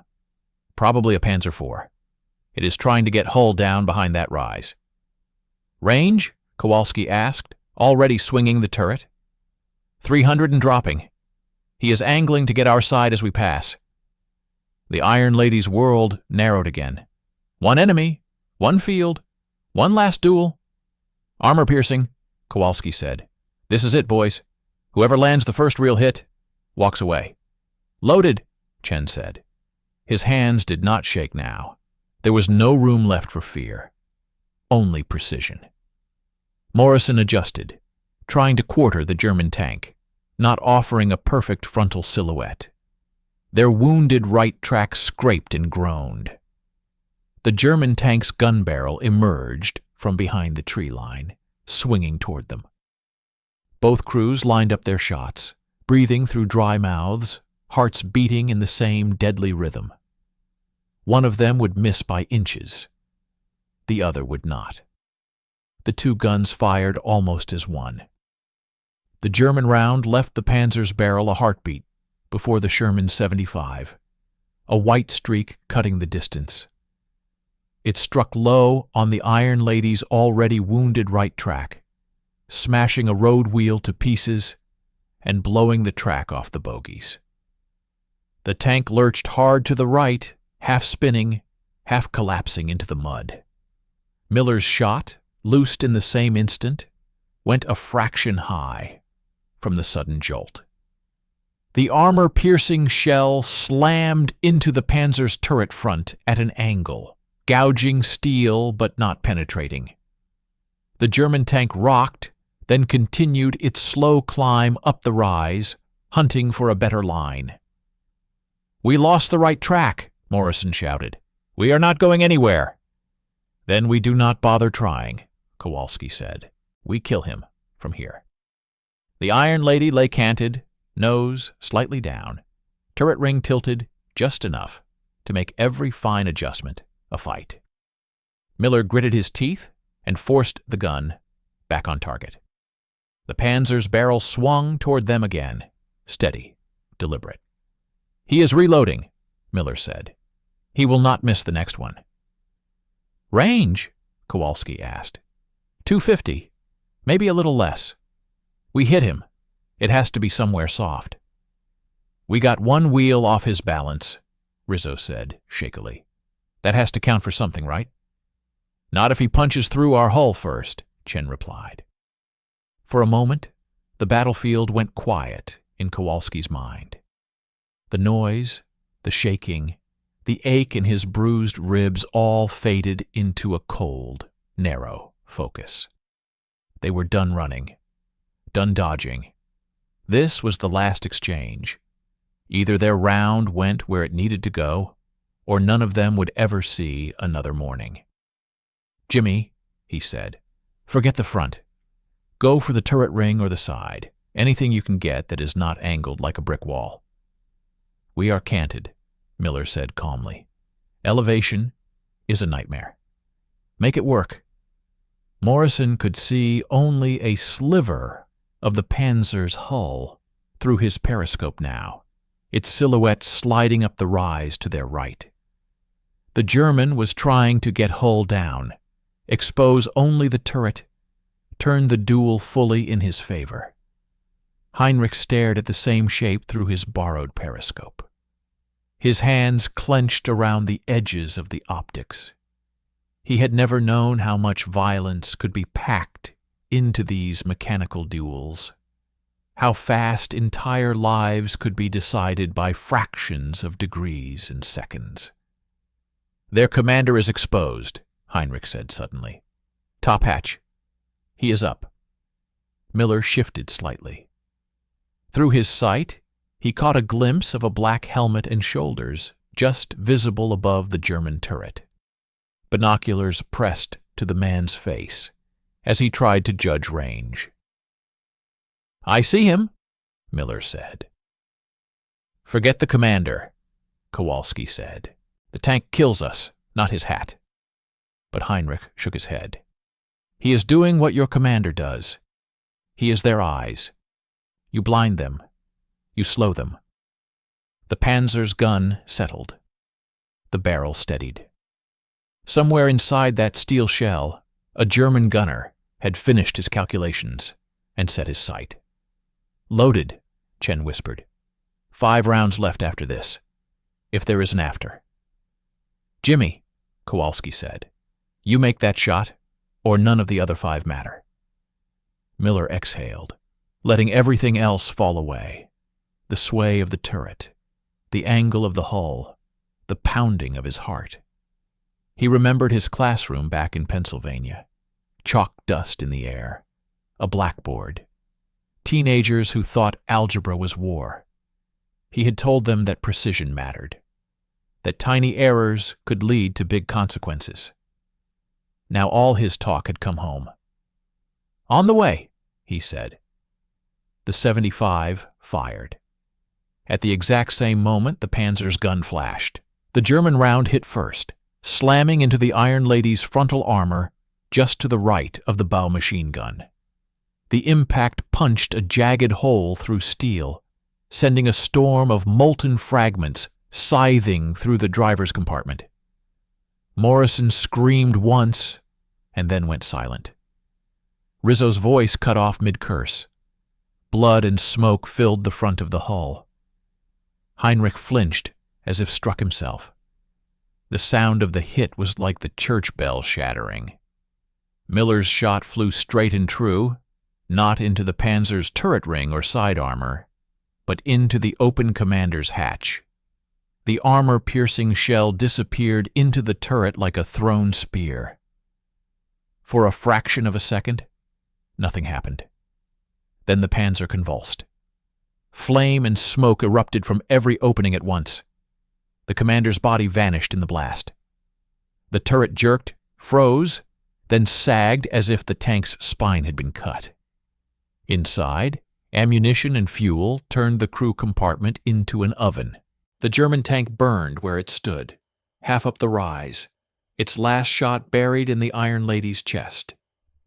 For several heartbeats, no one spoke. Then Chen's voice came, high and panicked. "Eddie! Tommy! Answer me!" Silence from the bow. Kowalski forced himself forward, dropping partially down from the turret to look into the driver's compartment. It was a cramped hell of smoke, twisted metal, and blood. The entry hole from the German round smoked faintly, edges glowing dull red. Morrison lay slumped over the controls, unmoving, helmet cracked, chest soaked. Rizzo had been thrown sideways, halfway out of his seat, eyes glassy, a shard of steel buried deep in his throat. Kowalski stared for a second that felt like an hour. These were the men he had eaten with, joked with, cursed with. The kid with the girl's photograph on the dash. The loud-mouthed Brooklyn gunner who would not stop talking about his brother. Both still. Both already slipping away into the inventory of the dead that this war kept adding to.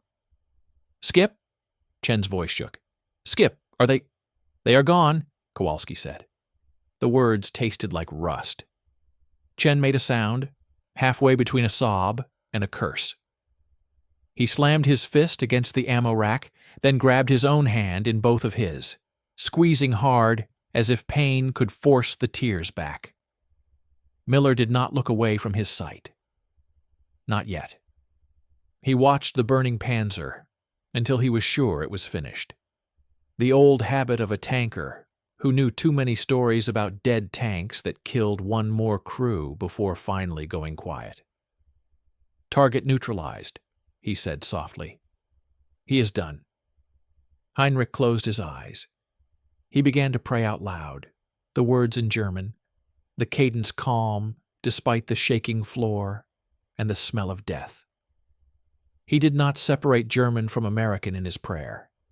He had stopped doing that 3 days ago. Outside, the fields were suddenly quiet. No more tanks, no guns close enough to finish them quickly, only distant artillery, far to the rear, and the crackle of burning wrecks. Kowalski pulled himself back into the turret, every movement feeling heavier than the last. "Status," he said. "Driver and bow gunner are dead," Chen said hoarsely. "We are down to 3. "Gun is intact," Miller reported. "Turret ring is scraping, but I can still traverse. 5 armor-piercing remaining. No high explosive. Right track is gone. We are not driving out of here." "And the priest is still inconveniently alive," Heinrich added, opening his eyes. "If that matters." Kowalski almost laughed, a dry, humorless sound. "It matters, Father. You are the only one in this tank who is not supposed to be here at all." He looked through his periscope toward the distant tree line. Small figures were moving there, but none with the purposeful advance of armor or organized infantry. The explosion at the brewery, the loss of the Tiger, now the Panzer burning in the field. It had all been too much, too fast.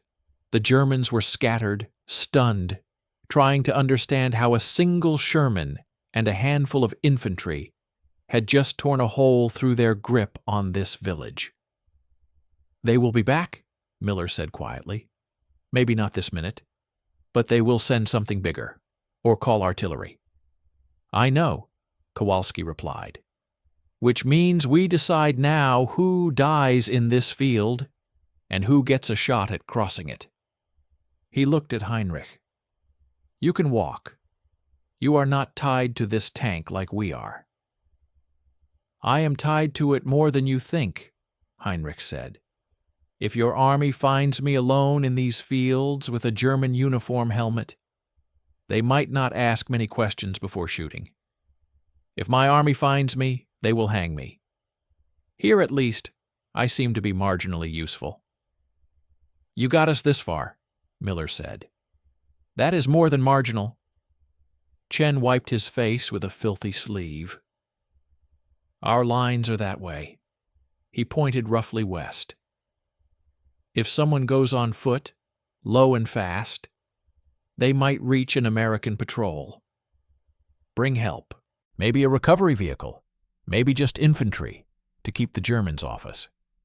Or they catch a bullet halfway, and we never know," Miller said. "And then we sit here until the Germans remember to finish the job." Kowalski listened and weighed the invisible scales. The Iron Lady was not moving under her own power. They were in sight of their lines. But sight in war meant only that you could see the place where you might die trying to reach. "We are not all going," he said finally. 2 stay with the tank.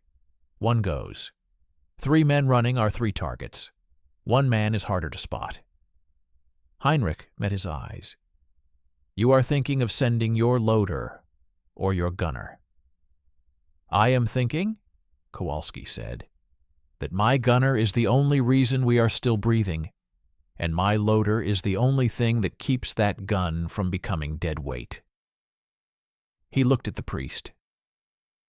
"And I am also thinking that the man who betrayed his own army and burned his own village to save 5 strangers has already bought more chances than most." Heinrich understood before the others did. He sat up straighter. "You want to send me?" he said. "If you go with a white cloth on a stick, hands up, heading toward our lines, my boys might not shoot you," Kowalski said. "You speak enough English to say the right words. And if the Germans catch you first, they will get exactly what they were already coming to the church to take." "Me?" Heinrich said. "Your choices are not good," Miller said gently, "but they are still choices. More than most people in this war get." Chen shook his head. "Skip, we cannot ask him to—" "We are not asking," Heinrich said softly. "He is giving me something I did not think I would see again today. A decision." He thought of the bell tower, of the SS officer and the 17 villagers in the square, of the tiger burning, of the brewery gone in a single flash, of the young Americans who had pulled him from the brink at the top of the stairs. He had abandoned neutrality the moment the first villager fell. Everything since then had been falling with style. "If I reach your lines," Heinrich said, "what do I tell them?" "Tell them Easy Company's lead Sherman is broken down in a field east of Waldenfeld," Kowalski said. "Tell them we have lost 2 men and are 3 left, low on ammunition, under threat of German counterattack. Tell them we held as far forward as a man can reasonably be expected to hold." "And if I do not reach them?" Heinrich asked. Kowalski looked at the empty bow positions, at Morrison's still hands on the ruined controls, at Rizzo's crooked helmet. "Then at least one of us tried," he said. "That is all this war has been. One more person trying." Heinrich nodded once. It was not heroism, not martyrdom. Just the next step in a road that had begun when he watched neighbors die in his square. "I will go," he said. Miller looked at him. "You understand what the Germans will do if they catch you." "I have imagined it every hour since the bell rang," Heinrich answered. "Imagination is usually worse than reality. In this case, I suspect it will be the other way around." Chen rummaged in a storage bin and pulled out a ragged white undershirt. He tied it to the end of a cleaning rod, making a crude flag. "Here," he said, "so my guys do not shoot you on reflex." Heinrich took it. The cloth felt strangely heavy for its size. Kowalski opened the commander's hatch fully and scanned the horizon. No tanks in sight, no close infantry. A few distant dots moving near the village, too far for a quick rush. "Now or never," he said. "Stay low. Move in bursts. If you hear artillery start to walk in, dig yourself into the nearest hole and pray they are ours." He wanted to say something else, something that might sit in Heinrich's mind on that walk. But words felt cheap here, surrounded by steel and blood and smoke. "Father," he said instead, "if you meet my mother up there before I get there, tell her I did my best." Heinrich gave a small, sad smile. "You can tell her yourself. You are not finished yet." He climbed out of the hatch awkwardly, boots slipping on the scorched paint, then dropped to the ground with a grunt. Standing beside the crippled Sherman, he looked smaller, older, but not fragile, just worn. He turned once to look at the tank crew. 3 faces peered down at him, one weary, one grim, one still flushed from grief. Behind them, the still forms of the dead. "You are good men," Heinrich said. "All of you. Do not let this war convince you otherwise." "Good men do not always get out," Miller replied. "But we will take the compliment." Heinrich nodded, raised the white cloth on the rod, and began to walk. He kept his steps steady, his body language open, the flag held high. The field seemed to stretch forever, each meter a dozen heartbeats. Once, bullets cracked in the distance, but none came close. Somewhere behind him, the Sherman sat like a wounded animal, turret still, barrel pointed roughly toward the village, as if daring anything to approach. At the halfway point, Heinrich dropped into a shallow shell crater, catching his breath. He looked back. Kowalski was still visible in the hatch, a dark outline against the sky. Heinrich raised the white flag once in a brief gesture. The outline in the hatch raised a hand back. He kept moving. Shapes appeared ahead. Low, cautious. American helmets this time. Rifles leveled. Someone shouted for him to stop, to drop the stick, to raise his hands higher. He obeyed every word. "I am a priest," he said in English, voice hoarse. "From Waldenfeld. There is an American tank, Sherman, behind me. Broken. 3 men alive. They need help." Suspicion, then urgency, rippled through the small group of soldiers.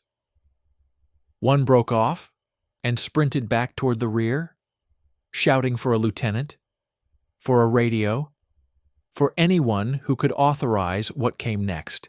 Heinrich sank to his knees in the mud, lungs burning, legs trembling. Hands pulled at him, checking for weapons, for explosives. He let them. He had no more weapons left, nothing they could take that he cared about. "Why did you come to us?" one of the Americans asked. "Why not stay with your own?" Heinrich looked back toward the distant smoking village, toward the place where his church stood, walls blackened, tower broken, toward the square where the SS had turned neighbors into corpses. "Because I have seen what my own became," he said, "and because 5 strangers in a tank believed me when my countrymen would not." He did not know if they understood. It did not matter. Orders passed quickly. Men moved. Someone mentioned a recovery vehicle, an armored column nearby. a plan to push forward now that the Tiger threat was gone. Back at the Iron Lady, time stretched. Chen sat with his back against the ammo rack, listening for the distant rumble of friendly engines that might never come. Miller kept the gun roughly trained on the line of trees, eyes closed but ready to snap back to the sight. Kowalski watched the horizon through the hatch, the wind cold against the sweat on his face. "You think he made it?" Chen asked. Kowalski did not answer right away. He watched a moment longer, then saw them, dots on the far edge of vision, moving with purpose. Not a German skirmish line, a column, tanks and half-tracks and jeeps, hulls angled toward Waldenfeld. "I think," Kowalski said slowly, "we are about to find out." The first American Sherman appeared over a low rise, hull clean, tracks intact, turret swinging to scan. Beside it rolled an armored recovery vehicle and a half-track full of infantry. A medic jeep bounced over the ruts behind them. They fanned out as they approached, wary, guns half raised until they were sure the Iron Lady was truly theirs and not a honey trap. Then faces replaced steel. Voices carried. "Easy company," someone shouted. "You boys sure know how to pick your vacation spots."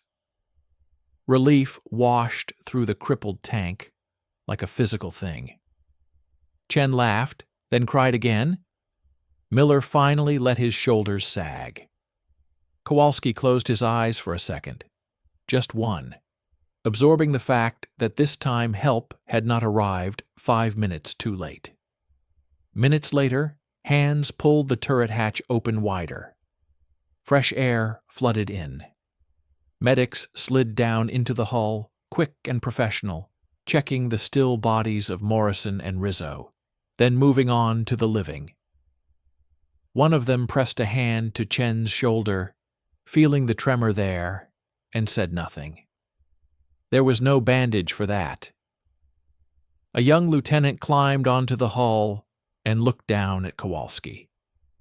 "You are one hell of a distance from where you are supposed to be, Sergeant," he said. "Story of my life, sir," Kowalski replied.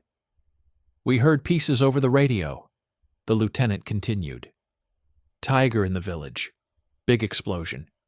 Now a panzer burning in a field, and an old German priest walks into our lines, asking us not to let you die in a ditch." He shook his head. "You want to tell me what happened out here?" Kowalski glanced toward the rear, where Heinrich sat under guard, wrapped in a blanket, answering cautious questions from an intelligence officer.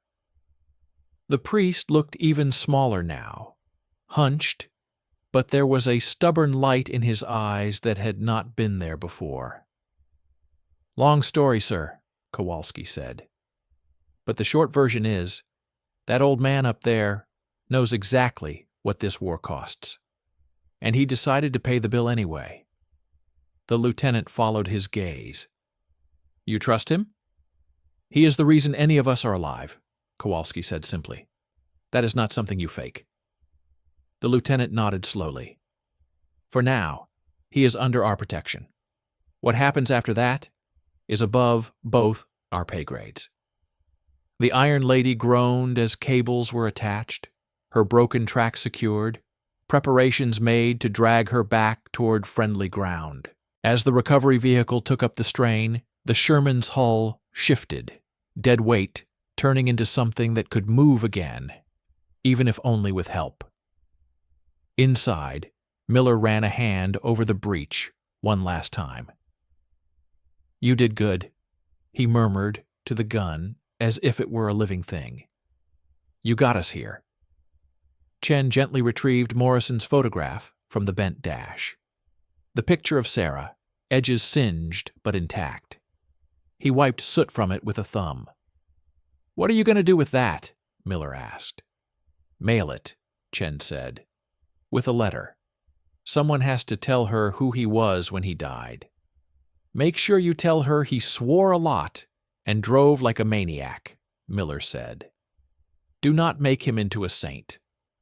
Chen managed a small smile. Saints do not kill tigers. Outside, as the column began to move, Heinrich watched the crippled Sherman being pulled slowly across the field. The tank, that had been his instrument of treason and salvation, both shrank as distance grew. An American sergeant approached him. They are deciding what to do with you, he said. Some say send you to the rear.